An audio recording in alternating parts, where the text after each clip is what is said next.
was working for a company, a fairly large company, and my manager, my supervisor that I answered to, he and I were traveling together, which we occasionally did, and we were calling on hospitals.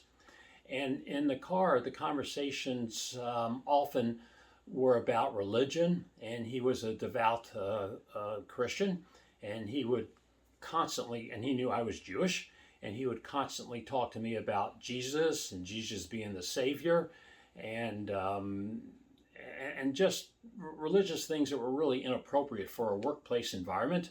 And then the last time we traveled together, and I'll tell you why it was the last time in a moment, but we were calling on this hospital in Columbia, Missouri, again, a rather large hospital. And we were going through the pneumatic doors, the front doors, and I was reaching my pocket, I think, to get a business card out, because I like to have a business card already in my hand when I meet a customer, so I'm not digging around for one. And like some change dropped out of my pocket. And I think it was either like a penny or a nickel or a dime. It was a small denomination coin. And of course, it was a busy hospital, so people were coming in and out of the front doors. And I dropped this coin and I went to pick it up.